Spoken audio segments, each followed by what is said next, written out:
Hello, everyone. Welcome to this GLF Live ahead of World Wetlands Day.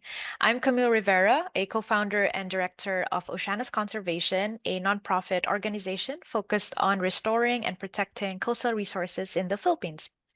Now, we are near World Wetlands Day, which is tomorrow, and we're very thrilled to host this GLF Live with two incredible speakers who have been working with wetlands and peatlands for years. So we are joined by Dr. Musonda Mumba, the Secretary General of the Convention on Wetlands. Musonda Mumba is a Zambian-born environmentalist with over 25 years of global experience in environmental management and sustainable development. Welcome, Dr. Mumba. Thank you very much for having me. And also joining us is Dr. Daniel Murdiyarso, Principal Scientist at the Center for International Forestry Research with 40 years of experience researching land use change and biogeochemical cycles, climate change mitigation and adaptation. Welcome to this GLF Live, Dr. Murdiyarso. Thank you, Camila. Thanks for So, having me. yeah, thank you for being here in this GLF Live. And actually, first of all, I'm happy to have you both here with our love for wetlands. And I actually love the diversity and this intergenerational setting because I will learn so much from you and your experience with wetlands and peatlands. So, just to start off, our audience may or may not know about wetlands or peatlands. And we want as much as possible to share and showcase what they are and how important they are. So I want to start with Musonda. As the Secretary General of the Convention on Wetlands, could you please clarify what wetlands are? Are they the same everywhere? And what are their benefits and they play for the people and the planet? No, thank you so very much for that question. I want to say that actually, even our definition of wetlands within the convention doesn't quite do justice to the spectrum and diversity of wetland ecosystems around the world. I mean, these are spaces, normally land areas that are flooded with water, either seasonally or permanently. And then we've got inland wetlands like lakes, marshes, ponds, ferns, river systems, floodplain systems, swamps, coastal areas. You come from a coastal country in the Philippines with islands, mangroves, salt marshes, estuaries, lagoons, and other coral reefs and other wetlands. And some of these wetlands do not necessarily need to be in a natural form. Some of these wetlands are systems that are actually artificial. So it's a constructed wetland or a man-made, rice paddies, for example, and others. These also are part of wetland ecosystems. So now, talking of rice paddies, wetlands have been very instrumental in our food system. So that is one of the key services. In fact, rice, which is eaten pretty much on every corner of the planet, is a food that comes from wetland ecosystems. So food systems, food provision, providing clean water that comes through our taps. People have to know that most of this water is coming from a river system or from a wetland system that filters this water before it shows up.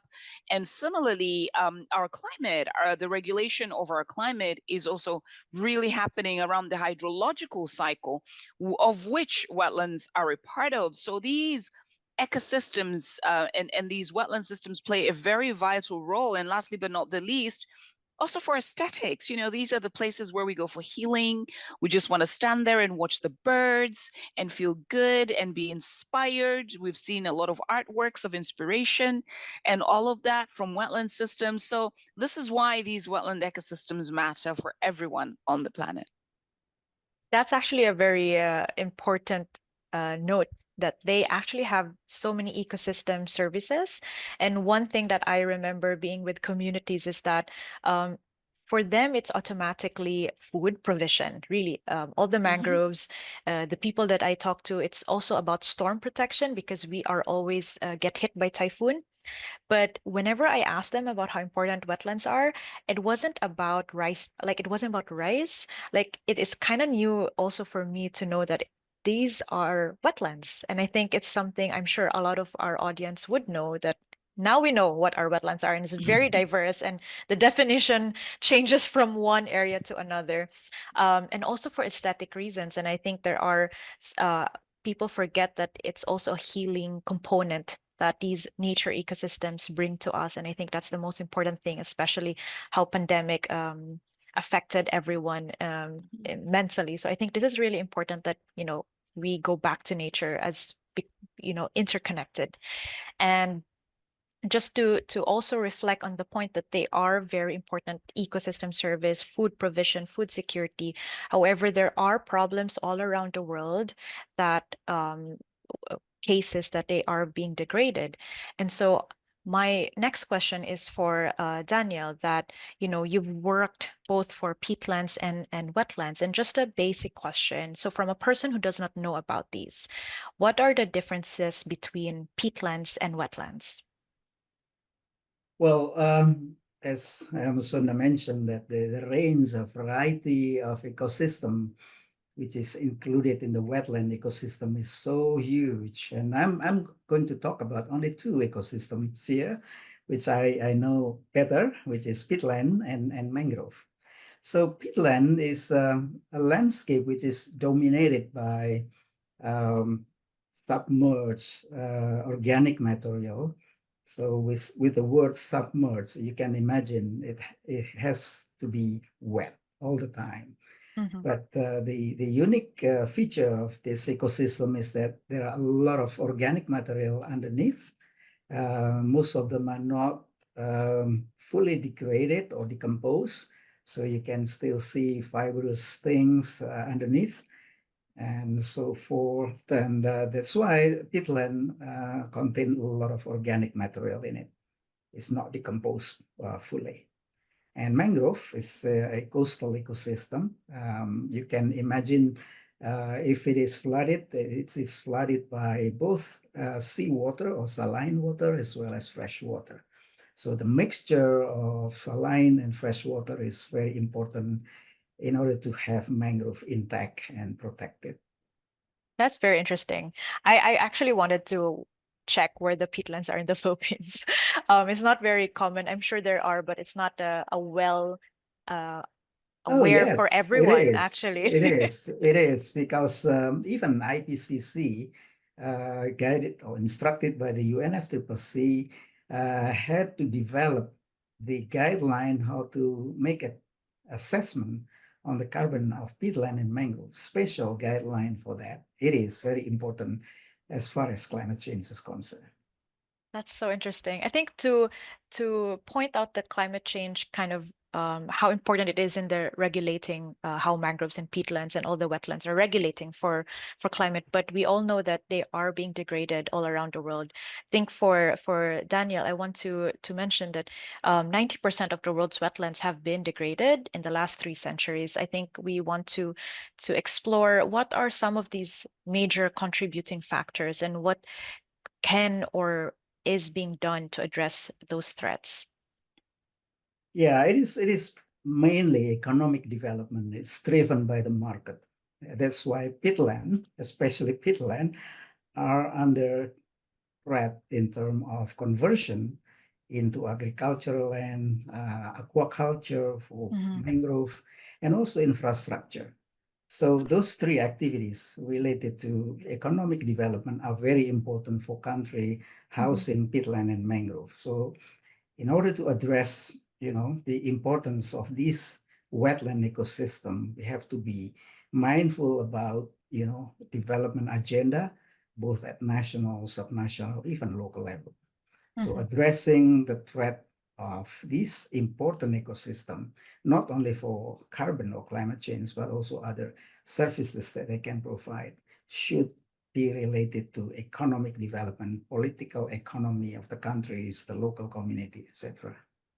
Yeah, that's really interesting because I'm working on areas that are degraded lands, abandoned fish ponds. So most of in the Philippines, mangroves were removed because of aquaculture fish ponds, and so they have been the highest cause of threats for the loss of wetlands. And I think I do resonate with what you said about economic development. I feel like all these natural ecosystems we have, they're always compromised because for economic development, I feel like there's no natural rights or nature rights that are being pushed in policy, and there's more policy on economic development. And I think just to go back on how they are very unique and how they are very different, I think to Musonda, I wanted to ask, what makes these wetlands unique and different from other landscapes when it comes to protection and restoration?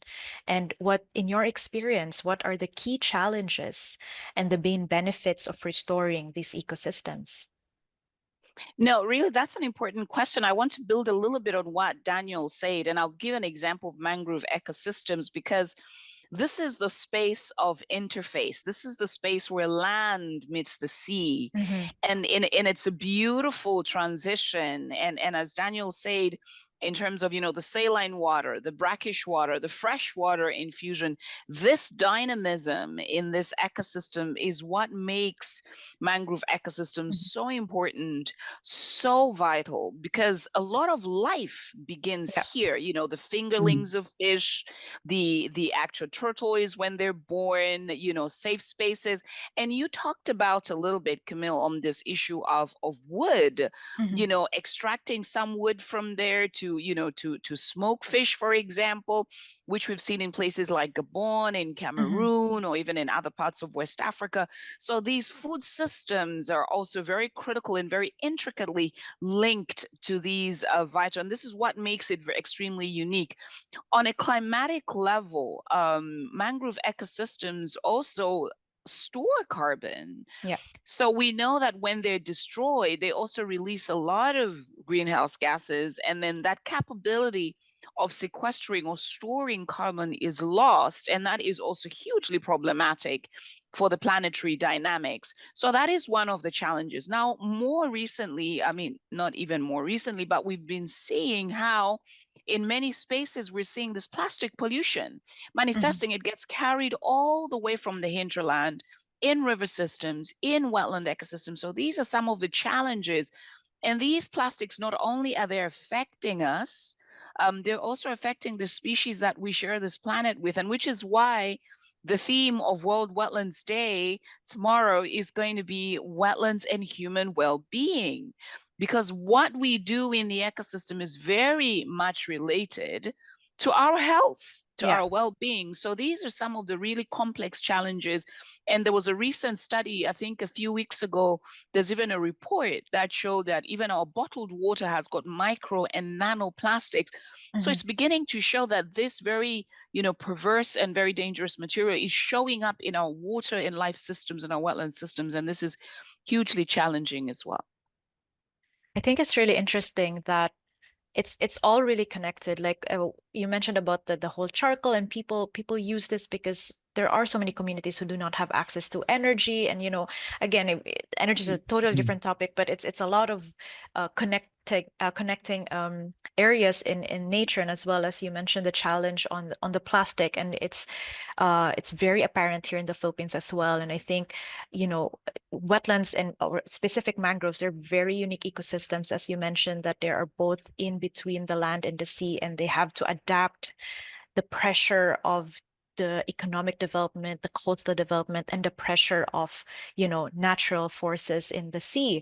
So I think we are going through mangroves like very specific. And I think to just to go to Daniel is I want to ask this question about the crucial role that these mangroves and peatlands, as what you mentioned, they play a very important role in climate change and supporting livelihoods, as what Musonda mentioned in food security and food provision, and even the health, the well-being of World Wetlands Day. That's the whole theme tomorrow.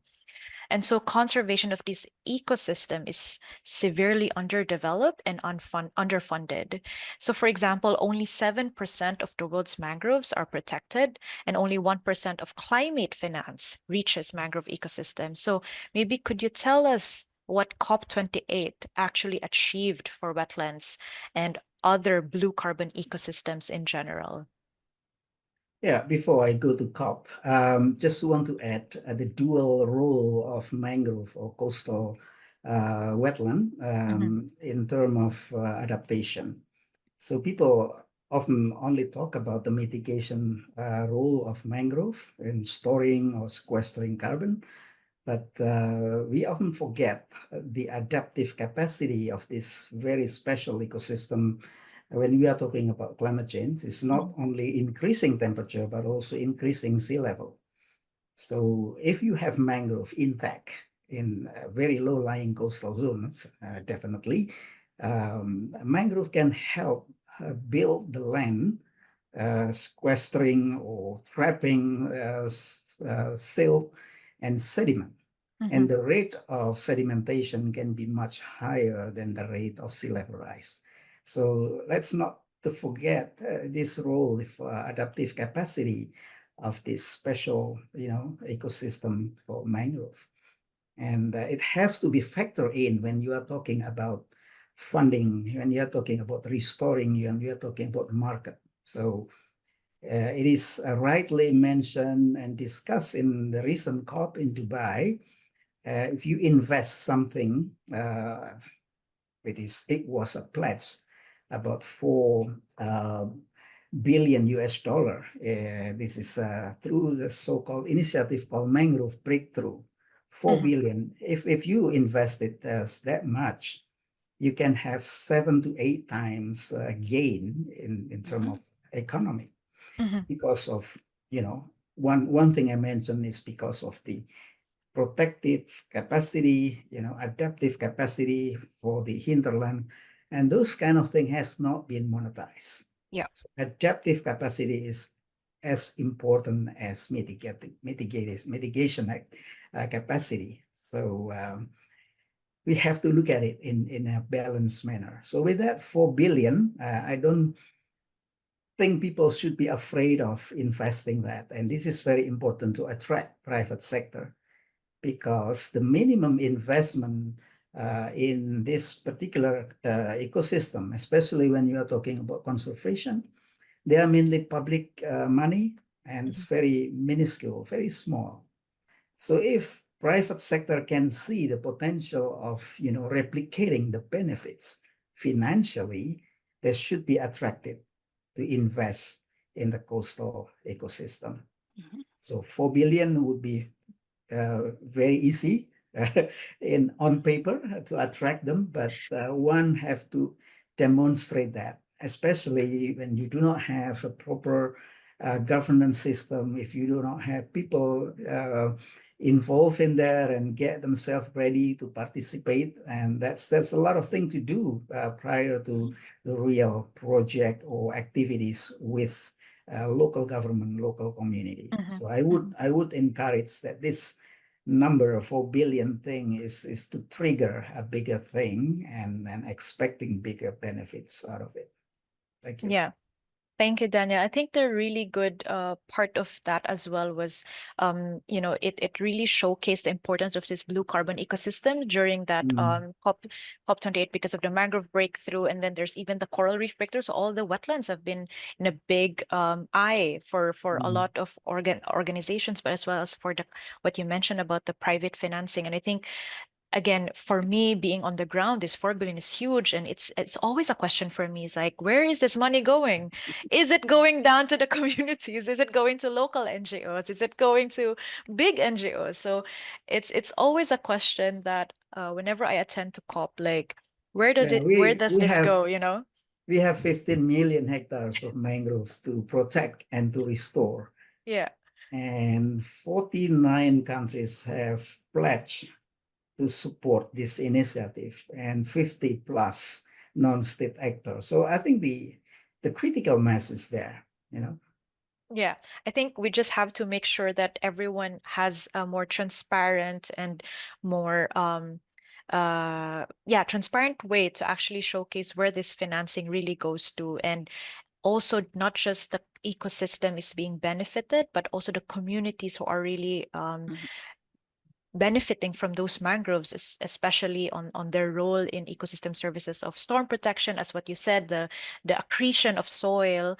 These mangroves really accrete soil, and it's very important to know, especially against the sea level rise. And I think one of the things, and then I want to go to, Musonda, is, what is now the role of convention on wetlands to ensure that there is a continuous protection of these landscapes? No, that's a really important question. And I think I want to build a little bit more on what Daniel mentioned, because we're talking on the mangrove issue. And for me, what's important is, look, we have one of our contracting parties, which is a member state to the convention, Costa Rica, for example. Costa Rica is the first country that developed a full-on blue carbon strategy focused on mangroves. But what's also very interesting is that not only is that strategy focused on in relation to our convention, it connects to the whole work that Costa Rica is doing on protection of mangroves at the country level. And in addition to their commitment to climate convention, they're also working very closely with NOAA, the US NOAA, to really make sure that they calculate the amount of carbon that actually is stored or released should, in the event that it's destroyed, to be able to inform the nationally determined contribution report of the climate change convention. So the sequence of consolidation and putting together, because Costa Rica does provide a national report, what's called a national report to the convention, also forms a mechanism of protection. It forms a mechanism of what the country is doing in terms of action. As a convention, there is agreement at the convention level, all our 172 contracting parties really agreeing to say, for all the assets that we have, because each one of these 172 countries has got a Ramsar site. Yeah. One or more places like Mexico have 144. Each one of these Ramsar sites is also indicated in terms of how it will be protected. Some of them have incredible different layers, like Doñana in Spain, for example.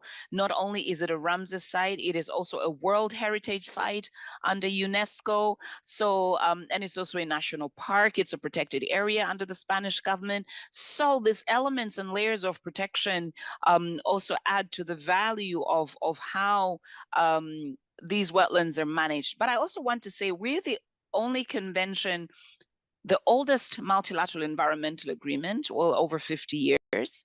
And at the same time, we were born before the word sustainable development was even used. And the word wise use is the word that is used within our convention. But then, what is the element of wise? And I think this is where the element of sustainability and management, and to Daniel's point, how wisely do we store a mangrove system when it's protecting the infrastructure of an island city like Lami City in Fiji? How do we make sure that, that city is sheltered and protected from those storm surges, the port infrastructure, which is multi-billion-dollar infrastructure?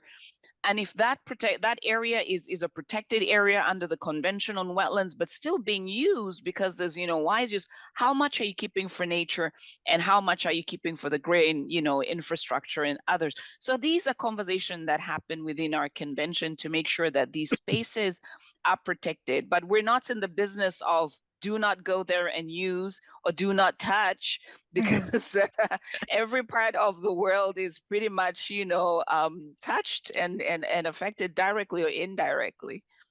Yeah, I think I really like what you mentioned about in Costa Rica, because that's such a good model. What I noticed even in my country, in the Philippines, is that we have our own policies on the protection, but it's not aligned to any of, let's say, Aichi targets. It's not aligned to, maybe sustainable development goals. So there has to be, what I like about that good model, like a good framework where everything is all aligned in the convention and wetlands. And yeah, we do also have a Ramsar site also here in the Philippines. And it's, again, like I think the main challenge that I see here is a lot on enforcement and to continue protecting it, because again, it's again the financing, like the national government sometimes have less finance that really goes into protecting this ecosystem and enforcement, really. So I think that's really a good point about also what you mentioned about sustainable development, that Convention Wetlands actually coined it like very long time ago. And I think even now there's many definition depending on which sector you are. What is a sustainable development? So I think it's something that has to be refined, and all the conferences that I've been also, like, I think the main denominator there is that we just have to have the same definition of terms for everyone, so that even a private sector understands what is your sustainable development. For a scientists to come in, what is sustainable development for them, and for any management sector, what is sustainable. So it has to have the same definition, so that everyone is kind of aligned to the goals of protecting these landscapes. And I love that conventional wetlands have been really focusing on protecting this huge carbon rich ecosystems. So thank you for sharing that, Musonda. And going into the blue carbon aspect. So for Daniel, blue carbon credits are emerging as a financial mechanism, and you mentioned about earlier the $4 billion to protect mangrove ecosystem, but these are still underdeveloped. And I think I mentioned it again, like there are really concerns about how the money will reach local communities. So maybe could you elaborate on any of the current projects that overcome these challenges, and how did they model it? What's the model? What's the framework they did to channel climate financing into these ecosystems and communities? Yeah, thank you, Camille. Finance money is not my area, but I can use how to spend money. We are getting interested now after wording a lot in the wetland, and then generate knowledge, generate numbers, carbon, whatever. Mm-hmm. What is this for? And when you sit down and think about people on the ground, those are to be the most or the important beneficiary of Yep. these activities. Yep. So CIFOR is trying to change the gear in looking at mangrove. So me and my team is trying to shift the gear, looking at the potential initiative to help and support the work at the ground level, community base, with Mm-hmm. regard to blue carbon. So with these numbers we have that we collected so far, we try to provide a kind of platform for transformative partnership. We call it Blue Carbon Deck. So jump into the deck. We can serve you with numbers that are very credible, and we collected, and it's been looked at by many experts and agreed to be published. And if you want to invest here and there, let me help, to locate where you want to do restoration and conservation. So that kind of services we try to provide, and inviting stakeholder to jump into the deck and discuss what we can develop for the benefits of local community in particular. So this is had a very broad agenda, not only carbon but also enhancing the local livelihood, because in many cases people are not interested in the carbon, but they really are concerned about their livelihood, their daily income, finance, etc. So again, here is the place where investor can be attracted and work together. While they are investing, perhaps they are also interested in gaining credit in terms of carbon, but they can do also at the same time, improving the local community livelihood, etc. So the deck we are establishing here is for many different stakeholder to participate, and it's not something that we start from the scratch. There are a number of things that is happening here and there globally, because we have been working with and at 20 plus countries on blue carbon. So the network has been established in Africa, in Latin America, in Asia Pacific, and we are now in a position, to activate this network and try to connect the dots. So here you go. That's really that's really interesting. I'm so excited. I hope I can see that deck. I think that's one thing that I really notice also is that, I can already imagine that this deck showcases, different areas that has, high carbon rich potential, but also where are these communities? Are they near that areas, right? And most Mm, often these are communities that are very vulnerable, that do not have the, livelihood, or just very surviving in a very below average. So I think having to showcase that, where, okay, these mm, are areas that are high rich carbons, and also these are areas that are, communities that actually depend on these mm, ecosystems. Those two together merge, and a lot of, I would say, a lot of donors actually would love to have more impact to mm. communities on the ground that benefit on this mangroves area. So I think that's really interesting, and I hope I can see that, and see if it Yeah, works in Philippines. it was launched in Dubai by our CEO. Nice. So it's been announced and the website is there. So take a look. Perfect. I would love to see that. And so we're down to a few more questions, and of course the most important thing why we're talking about wetlands is that we're having this conversation ahead of World Wetlands Day, which is tomorrow. And so we want to build on that conversation about awareness building and awareness campaigns, and I want to ask Musunda about this. What makes awareness raising and education important when it comes to wetland restoration? No, that's a really important question, Camille.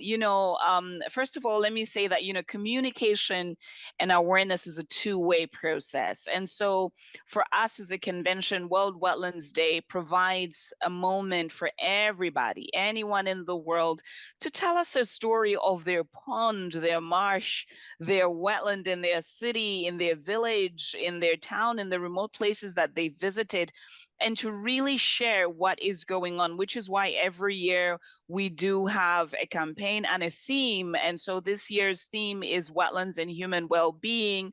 And we have itemized it under very different categorical topics, such as health, for example. We know that there's a lot of pollutants that are finding themselves in wetland ecosystems, so people are sharing their stories. Mhm. We do have a dedicated website where people are sharing their stories, and we're also sharing with them, connecting them to, the likes of eCraft CIFOR and other organizations that are also doing this kind of work, Mhm. etc., just so that people are aware of what is actually going on. We've been talking very closely with the World Health Organization because malaria, for example, is a big discussion, and because malaria's breed Yeah. in wetland ecosystems. And the good news is, countries like Cape Verde, for example, just recently, about 3 weeks ago, announced that it's malaria free, and that was a combination of solutions of, introducing fish resources in specific areas, etc. And so how can other countries learn from, the example of Cape Verde as an example? So awareness and education is very critical. We have well over 300 wetland centers in the world where people can visit, Wow. go there and listen in. And some of these are private, some of these are public in different cities. And a lot of this information is also on our website. So it's really exciting. And so for us is we're also learning from, from people. And because World Wetlands Day is also a UN day, that means even countries that are not contracting parties to the convention get an opportunity to share their stories and insight. We're getting stories from Singapore, for example, which is not a contracting party, from Qatar, from Saudi Arabia, from Ethiopia. And it's exciting because wetlands affect everybody, Yeah. regardless, whether you're part of it. So this is a really exciting moment. Think I really like how also how everything right now is pushed because social media is now there, and so many of the young people are pushing about TikTok and Instagram, and showcasing how important it is. And a lot of people, even for in the Philippines, I've worked with mangroves for years, but only right now, like on the last maybe 2 years, that a lot of young people just realized, oh, wetlands are important, mangroves are important. Okay, let's go planting, you know? And I really see the importance of that awareness building and education, and especially in the parts wherein they are important on the well-being of people. Because as you said, you know, all the plastic goes into the wetlands already, it's already incorporating into the food, even the water use. Also, what you mentioned about, you know, malaria. And I think people have to remember that we're all interconnected, and wetlands are so important and interconnected to people. And so I think we just have to continue building that awareness to not just young people like me, but you know, a lot of people that are living in the cities, because they're not well off, like very far from nature. They're all interconnected through river systems, right? And so, oh, thank you for that, Musunda, for that beautiful topic on awareness building. And I always love to share knowledge about wetlands. So we're nearing the end of this interview, and before moving on to my final question to you both, I'd like to ask Daniel, what is the key nexus between wetlands and climate change that we should always keep in mind? Thank you. And this is a good questions and challenge for everybody, especially when you look at the theme of this year, World Wetland Day. People are in the center. I like that because most of the time, people like myself working on climate change, we are only talking about numbers of carbon and those kind of stuff. But where is the human face of this thing, you know? And this is very relieving that people are at the center. And of course, we need to know the exact number so that people are not confused or doubt about it. And it's very important that we know this very rich, carbon-rich ecosystem is protected and restored. Yeah. So that's one thing. Second is that we have a lot of problem in terms of governing this ecosystem. So governance is very crucial so that people know their right as well as their responsibility. So when people are there, they should be part of the planning, the implementation of things. And lastly, certainly it will have to be the benefits of these people, the community. It's not only the ecosystem which is vulnerable, but people who live there is also vulnerable. Not Yeah. only from flooding, but also submerging is Yeah. more serious than flooding. You know, submerge is, you know, forever. Yeah. And Mukunda mentioned about small island developing states. Those are under threat if we are not very careful about this linking, you know, this wetland with the climate issues. The nexus is there, very clear. Yeah. And I think just from your experience, Daniel, you've really looked into the science of it. And I think what really needs, also what I would like to add, is the science communication, because that's really lacking all over the world. We don't have those science communicators that can translate how you know to the public, and we need to make it more simple and understandable to the local communities. That is very important. And one thing I would like to share as well is when I'm going to the communities, when I ask them who protects mangroves, that's a very simple question, and they said it's the local government. They're not uh, empowered to protect it because they feel it's the local government's job. And so I think that's very, even that simple question, I feel like it's a very lacking thing, that we need to empower a lot of people on the ground, that, you know, you are near the mangroves. It's also your responsibility to protect to protect your ecosystem, where you get your fish, where you get your food resource. And I think I love how, you know, again, the main theme is people centered, and I'm so excited to see stories all around the world. I would love to share those from the theme on the World Wetlands Day. So I hope everyone would love to showcase how important they are, and not just for young people, for communities on the ground, but I think even for science. Like, what else do you know that we could share out there? I think that's very, very important. So Now for our last question. So I work myself with wetlands ecosystem, particularly mangroves with communities, and I'm also from GLFX Mindanao, which is a chapter under the Global Landscapes Forum. So I wanted to ask you both, what is your advice to give to people working to restore wetlands, and how can we make it inclusive for everyone to be part of this decade for ecosystem restoration? So let's start with you, Musonda. No, that's a really wonderful question. I'm so glad that both ourselves at the Convention on Wetlands and also GLF and many other partners are part of the UN Decade on Ecosystem Restoration. And I also just happen to be an advisory board member of this decade. So this wonderful decade, which obviously goes all the way until 2030, is one of the most inclusive decades because it talks about everybody. And I mean children, men, women, indigenous peoples, communities, business entities, multilateral development banks, private sector, everybody should be involved in this decade. And what I loved about the General Assembly resolution that came out in 2019, in March of 2019, when this decade was passed, the wording in the resolution starts with conserving before restoring. Because when we are restoring, we're restoring something that is not in good condition. So how do we conserve the very ecosystems that we already have and are intact? And I think this is also the very critical message that, in a world that is changing so quickly, that climate, the 1.5 degrees, 2 degrees world, there are ecosystems that may not recover ever. We don't know.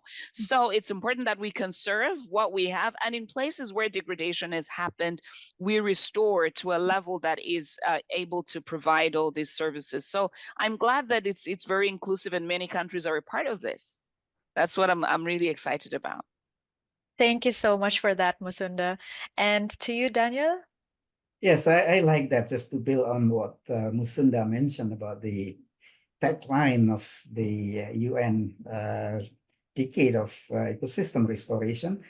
I'm happy to hear that conservation first and then you restore. This is a real mistake, and we see it every day. People, busy restoring or rehabilitating, but forget about what we already have. Because restoration, how serious it is, has a lot of threat. The risk is very high. The success rate is very low. While you still have protected area, why should you ignore this? And it should come first, because all of us looking things from a side or from above, if it is remote sensing, right? But this particular ecosystems, wetland, peatland, and mangrove, got a lot to offer below the ground that we do not see. So protecting peatland and mangrove are protecting the richness of carbon below the ground that can be 3, 5, 10 times higher than what you see above the ground, what you see from the satellite. This has been missed out for a long time, and I think we should make correction on this. So protecting, conserving the existing one, the intact one, is very, very crucial, because it has been developed for thousands of years. Definitely. And it can be destroyed in, months or even years. So, the message that we would like to share here, or if you call it advice, do protect while you restore. And if you do both, it should be bundled, combined in one landscape, so that people can see and more convinced what they do is very useful and beneficial. And for wetland, I think it is not going to be called wetland if it is dry. Many peatland has been drained, and it's very very prone to fire. And one thing that one needs to do is to re-wet them, unless it is not going to be called wetland. So keeping the carbon from our perspective here, intact in the ground is very crucial. So that's important. The importance of protecting the existing one. I think just to give thought about what you both said about really conservation, the most important thing is conservation before restoration. I Mhm. think what I just noticed is I think just the human tendency. We have the human tendency to take things for granted that are already in front of us. Mhm. And then we regret when they're lost. And it's not just for natural ecosystem. I think it's for life in all our lives. Like not just what we work on. I think like, you Mhm. know, I think people just take for granted what's in front of us. And I think we Yeah. have to consider that what is there that is intact and that is already mature and is already, you know, protecting and giving already ecosystem services has to be protected and then restore when you know there are um degraded lands. And then just to give a note on that, when I was with the communities, you know, there are communities that are being paid to plant mangroves even when it's already a healthy forest. And then they told me that I don't know how to kill all the crabs because they're eating all the seedlings. And I was telling, but it's already a healthy forest. Why are you planting in those areas? So you know what I mean? Like there's that lack of education, even with communities, that crabs are actually the one aerating the soil, that are producing, making sure this ecosystem is actually healthy. And you don't need to replant, you just need to protect them. But then again, we just need to create or maybe change a narrative that because of what's the demand right now with blue carbon and the blue carbon credits, it's we need to maybe put a policy or a framework, a very maybe innovative framework, that conservation is also creating more credits than restoration, and maybe Mhm. that could give more emphasis on protection rather than planting. So that ends our dialogue and conversation about World Wetlands Day. And thank you so much, Daniel and Musunda, for joining this GLF Live. Thank you to the audience for tuning in, and we'll see you at our next GLF Live. So make sure to stay tuned on the Global Landscapes Forum social media channels and Think Landscape platform. See you next time. Thank you, everyone. Thank you, Bye Camille. bye, and Bye thank you bye. so much. Bye bye. Thanks.